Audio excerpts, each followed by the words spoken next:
To welcome to the program right now, Heather Marchese from 1 Million Moms Against Gun Control. Heather, thank you for your time this afternoon. Oh, you're so welcome. Thank you so much for having me on. My pleasure. And happy belated Mother's Day to you as well. Hope you had a good one. Thank you. I did. It was great. Good. So let me ask you, what made you decide to start 1 Million Moms Against Gun Control, Heather? Actually, Shannon Watts. She's great at what she does, I guess, sort of, kind of, if she's relaying to moms, but she's not relaying to the right ones. I watched her on TV the day, I think it was the Saturday after the Newtown shooting, so it was actually the day after. I remember that day. I remember dropping my kids off at school the Monday after the shooting, and I remember thinking to myself, what if? These are my kids too. And I remember wanting to protect them, wanting to defend them, but I didn't know how, and I didn't really know what the school was doing. So I went in and I talked to them about it, and they have an armed resource officer there who was, at the time we lived in Baltimore, it was a Baltimore County police officer, but they didn't really have a plan. I'd asked them, what if this would happen here? They did not have a plan. Okay, all right. So when I seen Shannon on TV, that was just, when I seen her talking about, moms that want their kids to be protected and we have to get rid of guns to protect these kids. I mean, common sense would tell anybody that, yes, the only thing that stops the bad guy with one is a good guy with one, or a good mom. When she created her page, I checked it out. I looked at it every now and then, but I really didn't. I just ignored it because it was just, nonsense, basically. It was just nonsense to me. But some of the people that I had actually networked with had told me that they block, they ban, they don't want to hear opposition. Even if you go to their page, like right now, they're in this big, gun rights proponents are slandering them and threatening and attacking. Let me tell you, we get threats all the time. We get violence wishes upon us, our children, all the time. So that is a two-way street. It really is. But Shannon's basic thought process is leave her page up and let everybody think that everybody in the world agrees with them. And the fact is, that's not true. There are more and more women and moms that are arming themselves in self-defense right now because of the crime. And, how many thousands of criminals were just released by the Department of Justice. These are all violent offenders, rapists, murderers, all kinds of stuff. It's our right to defend ourselves against these kind of people. So it absolutely is all right to defend yourself. It's my job to make a voice. And so let me ask you a follow-up question then, because, as you say, it's all right to defend yourself, and absolutely it is. Self-defense is a human right. Do you think that there is a push right now to denormalize gun ownership for women, to otherize women like yourself, moms like yourself, who are gun owners, to make, in a perfect world, would Bloomberg want a mom to come up to you, Heather, and say, my kids can't come play at your house anymore, Heather, you're a gun owner, and until you get rid of your guns, my kids won't be coming over? In Bloomberg's perfect world, absolutely, that's what he wants. In his perfect world, yes. In my perfect world, that's not the way it is. It's just not. Let me tell you, I am one that I was an anti 2 years ago, 3 years ago, right before the whole Sandy Hook thing happened. I was not into guns. I didn't want anything to do with them. I myself had a bad experience, with an ex of mine. I was scared to death of them. I really was. I was so scared, Cam, that I was so naive that I thought if you dropped a bullet, it would explode. Come on. It literally took the man that I'm with to actually educate me, to show me, to teach me, that it's not the gun. It's the man behind it, the woman behind it, the person behind it. My mother was murdered when I was 3 years old. Had she had a firearm to defend herself, she may have spent Mother's Day with me this year, but she's not here. Talking with Heather Marchese from 1 Million Moms Against Gun Control. And Heather, what has the response been? How many moms are you hearing from around the country? Actually, we are hearing from so many. Just this morning, one of our admins, Beth Bannister, she's our Arizona leader. She was fantastic. I was just scrolling through our actual Facebook news feed this morning, and I had seen Beth had a conversation with some other people. And a lady had put on there, well, how can you be for God and guns? Doesn't that kind of distinguish itself or differentiate itself or whatever? And Beth, she gave a really good response to that. And this woman, literally in front of my eyes, literally went from being anti because one of her family members had just committed suicide to being pro-gun. Literally, Cam, it was a 2-minute conversation on Facebook. And all it is just listening. Listen to them. Listen to their reasoning. Listen to their side. There are so many people out there that are sitting on the fence. And when they think, which side should I choose, I'm not going to lie. A lot of them look at, the gun rights discussion, and they see, men. Men would have strayed me away. I would have never approached, the 2A debate or the gun control debate had it not been for the network of women that I have with me. I mean, it's fantastic, and more and more and more every day. They're reaching out to us, emailing us. How can we get into this? I want to buy a gun, but I don't know what to go for. I want to buy a gun, but I don't know what the right one is for me.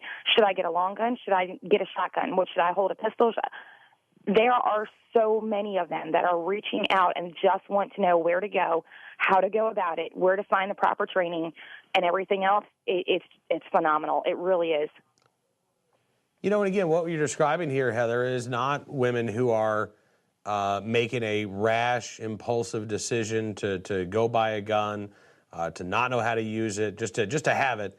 You're hearing from women who say, "Okay, I've decided. This is something that I want to do. I've thought about this." Sounds like a lot of them have thought about it for a while. It has. They want to be a trained and knowledgeable gun owner. Exactly. It's everybody on the gun control side. They look at gun owners like armed vigilantes, just waiting to go out and be a hero. That's not the case at all. It really isn't. It's people that see. They're starting to see the amount of crime and the amount of violent assaults and attacks are through the roof. And what is stopping them? Not a phone call to police. A phone call to police is going to get you hiding in your attic like the mother in Georgia, having to shoot her intruder 6 times in the face, and he still kept coming. The truth is going to come out. It's starting to come out. People are starting to see. They're starting to get trained. They're starting to get prepared. They're starting to arm themselves to defend themselves because it's nobody's duty to do it but yourself. It's not the police's job to protect you. It is their job to come to respond to your phone call. They can't be there 24/7. I would rather have it and not need it than need it and not have it. Talking with Heather Marchese, and the one thing I'll say, Heather, is that violent crime is actually going down in this country. It's not going up. But having said that, violent crime is not non-existent in this country, and every story that you just mentioned is a real story. That's the thing. Look, I don't think we'll ever live in a world in which we don't have violent crime, and I know darn well we're not going to live in a world without violent crime if we somehow ban all the guns. That's not going to lead to a world that is violence-free. What we're talking about here is the world that we live in now, and that is a world in which we have that human right of self-defense.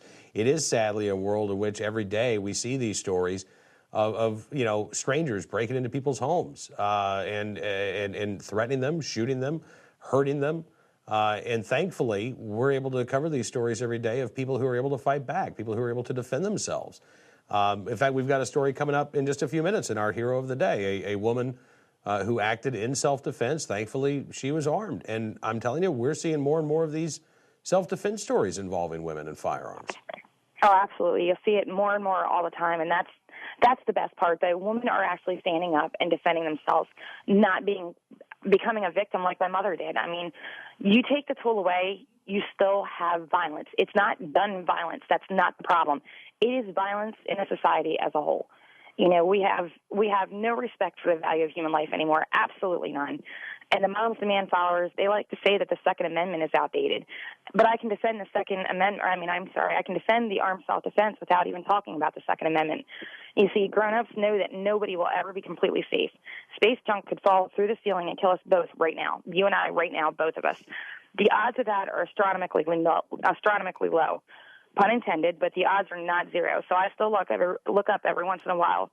Armed self-defense is similar in that the odds of needing it are very low. And as a mother, as an American, I'm proud of that fact. But if there is something I can do to lower that chance even further, What sane mother wouldn't do that? That's one reason I own and carry firearms, as well as I take other steps. Those steps decrease the odds to an acceptable level for me. If those odds are handled well enough for you by buying an alarm, great, go for it. You'll never hear from someone from our group demonizing you for your choice. If, however, you want to supplement that alarm with a firearm, people who can give you some safe handling and storage tips are people that have never, ever really walked down this path before but are doing it now. This is a learn as you go process. You know what I mean? Like I said, 2 years ago, 3 years ago, I didn't even own a firearm. I own several now. I own handguns. I own long guns. I own shotguns. I know how to train with them. I know how to use them. I know how to store them. My children, we go to the range. We go to my cousin's cabin. They love it. They love that family time. You know what I mean? Target training. And we hear, oh, well, you're insurrectionists training your kids to be violent. No, we're not. We're training our kids to grow up and to be able to defend themselves in situations where we can no longer hold their hand.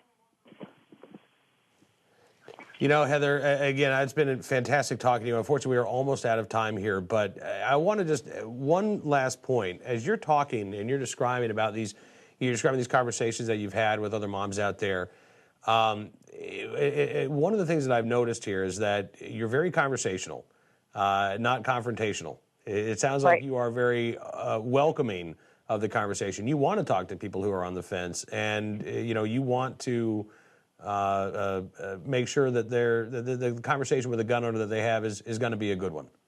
Absolutely. Well, listen, I applaud you for that. Right. We keep our page designed that, like I said earlier, Shannon, she blocks everybody that does not agree with her. Our page, our whole thing is we don't block or ban anybody. There are times, I'm sorry, I should take that back. We do to the extreme, if they go to the extreme of actual outright assaults. They don't want a discussion. They don't want a debate. They just want to come to our page and attack us for what we do. I have no time for that. I don't have any patience for that. But if people want to come to us and actually speak to us on Twitter, on Facebook, on the internet, email, however they want to contact us, if they've got questions, please contact us. Please get a hold of us. We'll help you. Heather, thank you so much for coming on the program. I hope we get a chance to talk again soon. I do, too. I really appreciate you having us on. Thank you so much, Cam. Yeah, absolutely. Have a great weekend. Heather Marchese joined us from 1 Million Moms Against Gun Control here on NRA News, Cam and Company.